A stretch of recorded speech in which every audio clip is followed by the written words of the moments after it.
What's going on, everyone? Welcome back to the channel. Today we're going to be talking about Sam Powell-Pepper and his suspension of 4 weeks for the start of the year. It is an unfortunate timing of the incident. Obviously, I was inactive at the time when the game was being played due to being away in Perth. To see the end result of this being 4 weeks is, quite disappointing, and a shame that someone like Sam Powell-Pepper, who is an integral part of our team, just inducted into the leadership group as well, has been acknowledged and praised for his efforts and his resurrection, and to come to this in a pre-season practice game is a really, really disappointing result. There's no shying away from it.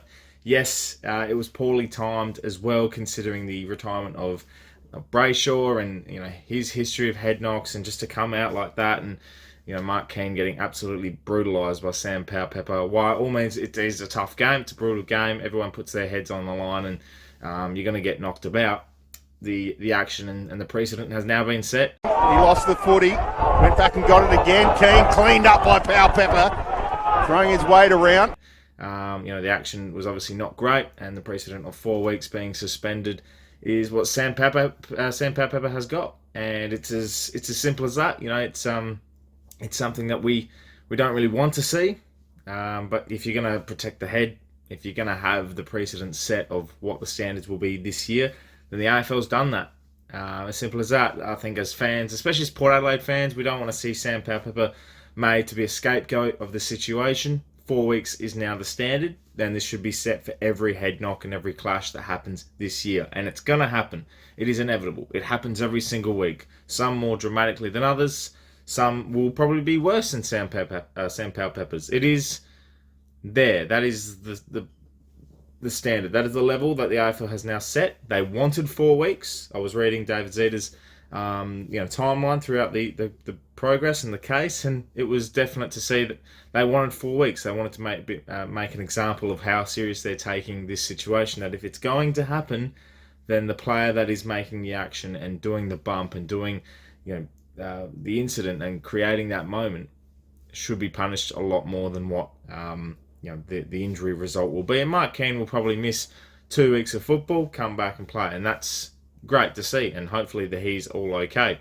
There were rumours about and everything like that 28 days could be a precedent as well as a timeline for returning for football with a head knock, which would be very, very interesting considering that's a month of football.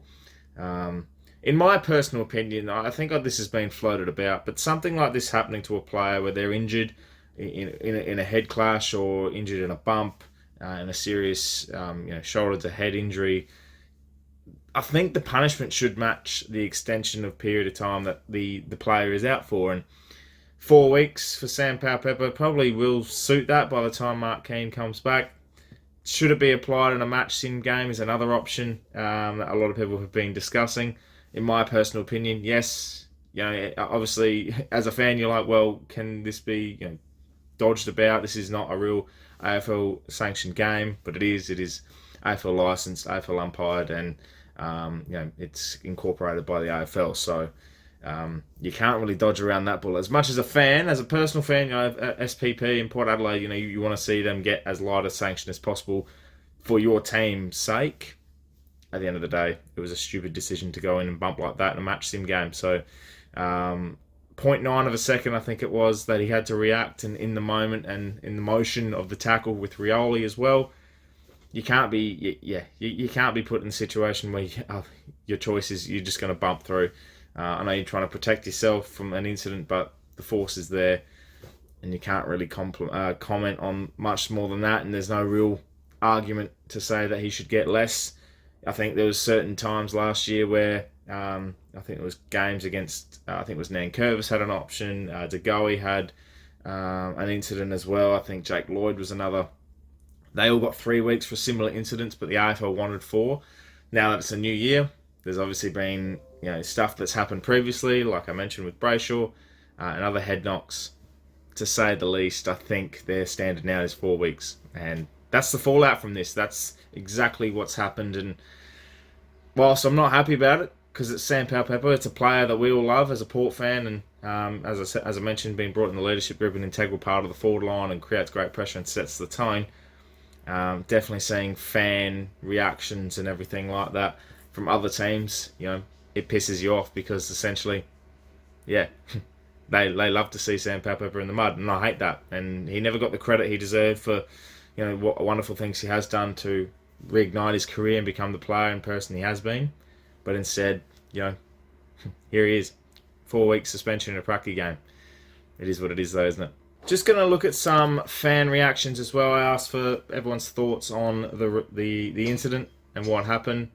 And what I'm going to give you is a couple of answers here. I've got Dave Lloyd, first off the rank. He says, "You choose to bump, all responsibility lies with you. It's simple." I completely agree with that. It happened. You chose to do that. It is what it is. A lot of people have been going, "It sucks, but it's probably fair," says Nicholas, as long as it's consistent for the whole season. I think that's another thing that fans are asking for. If it's consistent throughout the year, this can be justified as 4 weeks. If not, if we get to a stage where there are players getting 2-3 weeks for similar incidents, then I think this Powell-Pepper incident should be raised as a point of call in anything that comes up this way. Other people have mentioned scapegoat. Anti-Jack says Crows player would have gotten less, but I have no doubt. A lot of people point towards that Victorian biasness as well and see if this was a Victorian player, and obviously the Maynard incident comes back into it. People are like, well, Maynard did this in a final, got nothing. Brayshaw got retired. It's a different incident altogether. Although if that was an incident that happened in round 15, might have seen a different result. So overall, we missed Sam Powell-Pepper for 4 weeks. What does this mean for Port Adelaide in the upcoming season? First 4 rounds of the year, we've obviously got Fremantle in a pracky match as well, and in the Community Series. This honestly means an open door for some of the youngsters. Jackson Mead could potentially play in a role. He's looked pretty good. I think everyone's favourite, Jed McEntee, will be getting a serious run. I think his spot's there. It's consistent. And he's obviously proven he can play that role and look really, really good in the preseason matches as well. So I think that's probably what's going to happen is, we're going to look at McEntee playing pretty much the first full month of the year. Powell-Pepper misses gather round, which is a shame. Opening round against West Coast, which is round 1 for us. We don't get to play opening round. And also, he'll miss the big clash against, I think Richmond in round 2 and round 3, Easter Saturday night against the D's. So it's a shame. It's a real shame, but it is what it is, isn't it? That's at the end of the day. You can't change the result. We're just going to move forward and create some opportunity for someone else. As much as we dislike what's occurred in this play, really. Let me know your thoughts in the comments below, Port fans and everyone else. Your comments would be greatly appreciated. Looking forward to seeing what you think about the outcome of Sam Powell-Pepper's suspension and the precedent that's been set by the AFL and the Tribunal as well.